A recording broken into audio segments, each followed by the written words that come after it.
Hello students, मैं आरती आपके सामने फिर से प्रेजेंट हूँ नए टॉपिक के साथ। हमारा चैप्टर 2 चल रहा था। चैप्टर 2 के अंदर कल हम लोगों ने पीपीसी कर्व को अंडरस्टैंड किया था, पीपीसी कर्व के बारे में समझा था। आज हम लोग वीडियो में दो टॉपिक कवर अप करेंगे। पहला टॉपिक है हमारा अटेनेबल एंड अनअटेनेबल कॉम्बिनेशन, या नॉन अटेनेबल भी कहते हैं। अटेनेबल और नॉन अटेनेबल कॉम्बिनेशन क्या है, किसे कहते हैं, आज हम लोग इसके बारे में डिस्कशंस करने वाले हैं। इसके बाद हम लोग डिस्कस करेंगे शिफ्ट एंड रोटेशंस के बारे में। ठीक है, तो ये हमारा सेकंड चैप्टर है और ये हमारा वीडियो नंबर कौन सा है, ये वीडियो नंबर हमारा है 3rd। ठीक है, तो 3rd वीडियो के अंदर हम सबसे समझे, हमें पता है कि पीपीसी कर्व का जो डायग्राम था वो ऐसे था, कल हम लोगों ने सीखा था। यस या नो? पीपीसी कर्व में डायग्राम ऐसे था, वाई ओ एक्स के अंदर, यानी कि आपने देखा था मैंने एक टेबल बनाई हुई थी, तो उन टेबलों पर मैंने पॉइंट्स को इंडिकेट किया था और इन पॉइंट को कुछ नाम दिया था इस तरह से, ए बी सी और यहाँ पे डी, ये पॉइंट्स के नाम दिए गए थे।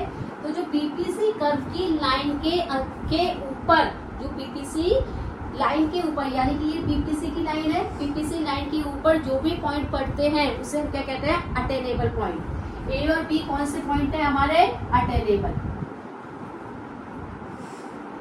इसका मतलब होता है कि जो भी रिसोर्सेज किसी भी प्रोडक्शन के अंदर जो हम यूज कर रहे हैं, उस रिसोर्सेज का फुल्ली और एफिशिएंटली यूटिलाइजेशन हो रहा है, उसे हम कहेंगे अटेनेबल पॉइंट। और जो भी पीपीसी कर्व की लाइन के बाहर, मान लीजिए ये पॉइंट है जी और एच, ठीक है, ये पीपीसी कर्व की लाइन के बाहर है, इन पॉइंटों को हम कहते हैं अनअटेनेबल पॉइंट। क्या कहेंगे, अनअटेनेबल पॉइंट। ठीक है, अनअटेनेबल पॉइंट यानी कि ये कहलाता है ओवर यूटिलाइजेशन ऑफ रिसोर्सेज। इसे हम क्या कहेंगे, ओवर यूटिलाइजेशन ऑफ रिसोर्सेज कहते हैं। और जो पीपीसी कर्व की लाइन के ऊपर हमारे पॉइंट्स पड़ते हैं उसे हम क्या कहते हैं, अटेनेबल पॉइंट कहते हैं। अगर मान लीजिए पॉइंट यहाँ है, यहाँ इस पॉइंट का नाम ले दिया हमने एम और एन, यानी कि पीपीसी कर्व के अंदर जो भी पॉइंट पड़ रहे हैं, ये मान के चलते हैं कि यहाँ पर क्या है, रिसोर्सेज का इफेक्टिवली और एफिशिएंटली यूटिलाइजेशन नहीं हुआ, यानी कि अंडर यूटिलाइजेशन ऑफ रिसोर्सेज। फिर से समझिए, पीपीसी कर्व की लाइन के ऊपर जो भी पॉइंट पड़ते हैं उसे हम अटेनेबल पॉइंट कहते हैं। पीपीसी कर्व की लाइन के बाहर जो भी पॉइंट पड़ेंगे उसे अनअटेनेबल या नॉन अटेनेबल पॉइंट कहते हैं। और जो पीपीसी कर्व के अंदर पॉइंट पड़ते हैं उसे हम ये मान के चलते हैं कि रिसोर्सेज का फुल और एफिशिएंटली यूटिलाइजेशन नहीं हुआ है। यहाँ पर रिसोर्सेज का फुल और एफिशिएंटली यूटिलाइजेशन हुआ है और यहाँ पर under utilisation, over utilisation of resources है। It's clear? कोई डाउट है? अगर आपसे पूछा जाए what you understand by the attainable और नॉन अटेनेबल पॉइंट, तो attainable points are those point that the lie on the PPC, this is called the attainable point, and those point outside the PPC, that is known as the unattainable point. I think it is clear. Next topic है हमारा shift and rotation. Shift and rotation में क्या difference है, पहले तो ये समझते हैं। नेक्स्ट टॉपिक आता है हमारा शिफ्ट एंड रोटेशन। ये शिफ्ट और यहाँ रोटेशन। शिफ्ट किसे कहते हैं, मान लीजिए मैंने कहा कि रिसोर्सेज पीपीसी कर्व में शिफ्ट कब होगा, रोटेशंस कब होगा। मैंने कहा कि रिसोर्सेज चेंज, अगर रिसोर्सेज चेंज होंगे तो इसका मतलब है कि हमारे दोनों गुड्स एक्स और वाई दोनों गुड्स में क्या होगा, चेंज होगा। ठीक है, मैंने कहा रिसोर्सेज चेंज हो रहे हैं, रिसोर्सेज इंक्रीज हुए, रिसोर्सेज इंक्रीज। रिसोर्सेज हमें पता है पीपीसी कर्व कैसा है, पीपीसी कर्व हमारा है इस तरह से। ये तो पीपीसी कर्व है, इस पॉइंट को हमने दे दिया ए नाम और इस पॉइंट को नाम दे दिया हमने बी। मैंने कहा रिसोर्सेज इंक्रीज, जब कोई चीज इंक्रीज होती है, कोई चीज अच्छी होती है तो वो हमेशा ऊपर की तरफ शिफ्ट होगी, यानी कि राइटवर्ड शिफ्ट होगी। It's clear? रिसोर्सेज चेंज हुए हैं, तो रिसोर्सेज चेंज होंगे तो कैसे होंगे, इस तरह से। ये ए डैश बन जाएगा और ये बी डैश, कोई भी नाम लिख दीजिए। रिसोर्सेज इंक्रीज हुए हैं तो यानी कि इस तरह से अपवर्ड। It's clear? तो कैसे लिखोगे, resources change refer the situations the both goods are increasing but they are not increasing in the same ratio. ठीक है, तो ये क्या है कि रिसोर्सेज चेंज हो रहे हैं तो दोनों गुड्स क्या होंगे, शिफ्ट, मतलब रिसोर्सेज के इंक्रीज होने पर एक्स भी बढ़ेगा और मेरा वाई भी बढ़ेगा। It's clear. दूसरा आता है रिसोर्सेज डिक्रीज। सपोज करो कहा रिसोर्सेज शिफ्ट के बारे में बता रही हूँ अभी, रिसोर्सेज डिक्रीज।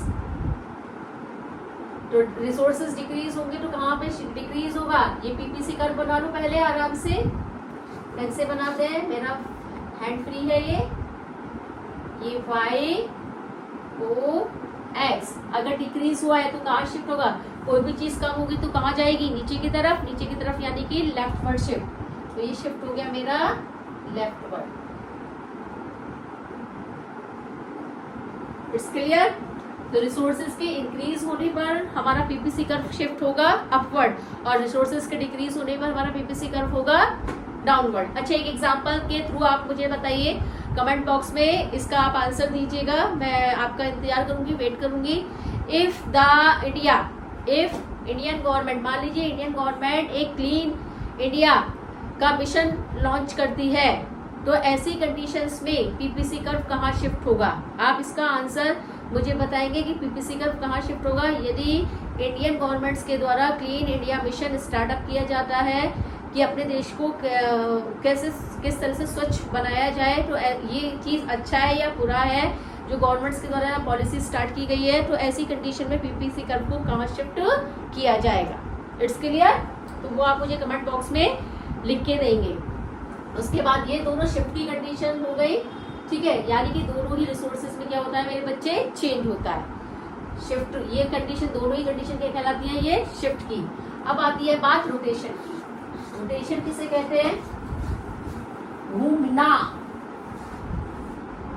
मतलब जैसे मैं दिखाती हूँ, अगर मैं अपने ही पॉइंट पे खड़ी हूँ और इस तरह से घूम जाऊं तो ये क्या है मेरा रोटेशन। ये क्या है मेरा रोटेशन। आप भी हंसेंगे कि मैम क्या करके दिखा रही हैं, मैं आपको केवल और केवल अपना एग्जाम्पल देके समझाने की कोशिश कर रही हूँ, ठीक है। रोटेशन देखते हैं। रोटेशंस में भी दो कंडीशंस हैं। पहला, टेक्नोलॉजी चेंज। टेक्नोलॉजी चेंज से मतलब आप ये समझ लो कि मॉडर्न टेक्नोलॉजी आई है, technology change and it imposed on X good. ये इन्होंने कहा कि टेक्नोलॉजी चेंज हुई है लेकिन उस टेक्नोलॉजी का यूज केवल X गुड्स के प्रोडक्शन के लिए किया गया है। तो प्रोडक्शन पे यदि X गुड्स के प्रोडक्शन के लिए किया गया है तो प्रोडक्शन किसका बढ़ेगा, X गुड्स का। यस या नो, यस, ठीक है। और Y का जो प्रोडक्शन है वो कैसा रहेगा, कांस्टेंट रहेगा। देखो जरा पीपीसी कर्व रहेगा,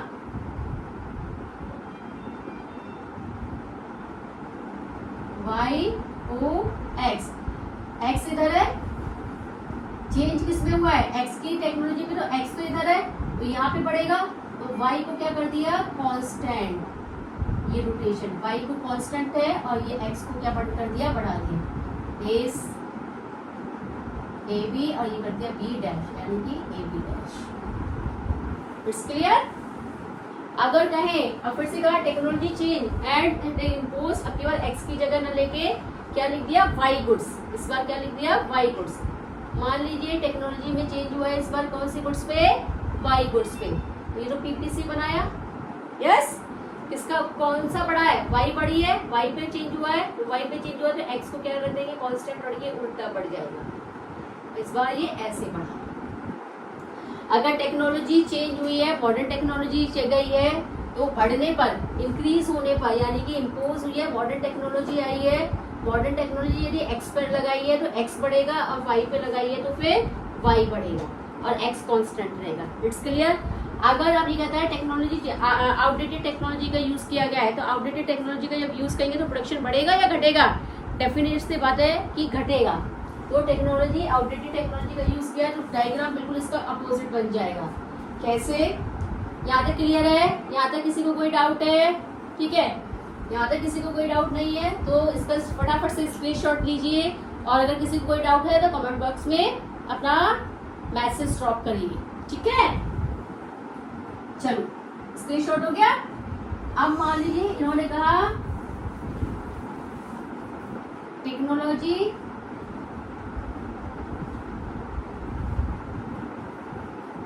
चेंज इस बार हम मान के चल रहे हैं कि आउटडेटेड टेक्नोलॉजी का यूज किया गया है एक्स गुड्स पे। पहले किस पे? एक्स पे। देखो कैसे बनेगा, वाई ओ एक्स, एक्स पे किया गया है तो यानी कि प्रोडक्शन बढ़ने की जगह क्या हो जाएगा? घटेगा। जब घटेगा तो कहाँ घटेगा? अंदर की तरफ। लेकिन ये कांस्टेंट, ये वाई क्या रहा? कांस्टेंट। इस बार ये ए, ये बी में और ये बी डैश घट गया। यस या नो? ठीक है। सेकेंड वन आता है कि अगर मान लो वाई गुड्स पे चेंज होता है तो नीचे की तरफ है, क्योंकि एरो, हमें एरो लगाने जरूर पड़ेंगे, बिना एरो के हमारा इंक्रीज और डिक्रीज या रोटेशंस का पता नहीं चल पाएगा। वाई गुड्स पे मान लो टेक्नोलॉजी चेंज हुई है, आउटडेटेड टेक्नोलॉजी यूज है, Y O X PPC curve बनाया, हमें पीपीसी कर्व की शेप पता ही है, ठीक है। तो अब अगर वाई चेंज हुआ है तो इस बार एक्स क्या रहेगा? कांस्टेंट रहेगा। तो इसको ऐसे, इस बार एक्स को कांस्टेंट कर दो और ये नीचे की तरफ घटा दो, यानी कि यहाँ पे बी, ये बी डैश और ये, समझ में आया?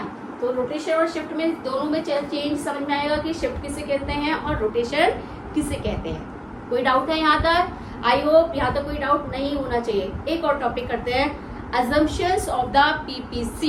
ये बहुत मोस्ट इंपॉर्टेंट है, 3 मार्क्स के क्वेश्चंस में एग्जाम्स टाइम में पूछा जाता है। Right the 2 assumptions of the PPC। तो 2 assumptions है PPC की। पहला, why the PPC curve downward sloping? Why the PPC curve downward sloping? ठीक है। assumption of PPC production possibility curve. पहली assumptions why PPC downward sloping. PPC downward sloping क्यों है? PPC का शेप ऐसा है, ये वाली शेप कहलाती है कॉनकेव। कौन सी शेप कहलाती है? कॉनकेव। YOX AB। उसने कहा why the PPC curve downward sloping. PPC curve downward sloping क्यों होता है? पीपीसी कर्व डाउनवर्ड स्लोपिंग इसलिए होता है क्योंकि रिसोर्सेज लिमिटेड होते हैं। यदि हम एक गुड्स के प्रोडक्शन को इंक्रीज करना चाहें तो मुझे दूसरी गुड्स के प्रोडक्शंस को घटाना पड़ेगा।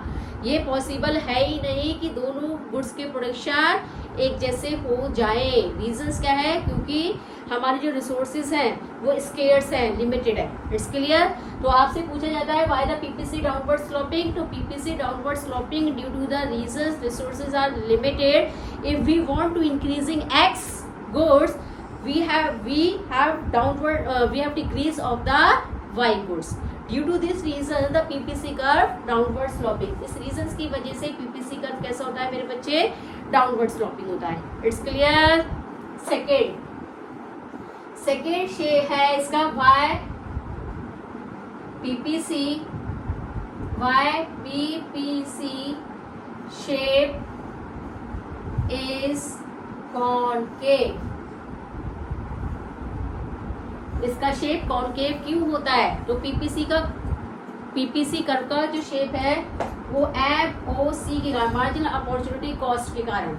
यानी कि अब मार्जिनल अपॉर्चुनिटी कॉस्ट क्या होती है वो भी हम बताएंगे आपको डिटेल में, अभी थोड़ा सा शॉर्ट में, क्योंकि इसका अलग से एक टॉपिक दिया हुआ है, वो हम कल कंप्लीट कर लेंगे अपनी 4th यूनिट के अंदर। तो why the shape of the PPC, what is the shape of the PPC? The shape of the PPC is the concave due to the reasons of the marginal opportunity cost. आपको इतना लिखना है और diagram बना के show off कर देना है कि पीपीसी कर्व की जो शेप होती है वो मार्जिनल अपॉर्चुनिटी कॉस्ट के कारण क्या होती है? कॉनकेव होती है। मार्जिनल अपॉर्चुनिटी कॉस्ट हमारी डिक्रीज होती है जिसकी वजह से इसका शेप कॉनकेव होता है। तो ये दोनों ही असम्पशन आई थिंक क्लियर हो गई होंगी। अगर आपको किसी भी तरह का कोई डाउट है तो कमेंट बॉक्स में अपने मैसेज को ड्रॉप करिए। और इससे पहले की 2 प्रीवियस वीडियो जो ऑलरेडी डाली गई हैं इस टॉपिक को अंडरस्टैंड करने के लिए, तो वो आप हमारे डिस्क्रिप्शन बॉक्स में चेकआउट कर सकते हैं। तो I hope you understand this topic. और आज कल हमारा केवल एक ही टॉपिक बचता है, उस टॉपिक को हम कंप्लीट करेंगे और चैप्टर 3 शुरू करेंगे, consumer equilibrium with utility approach. Thank you.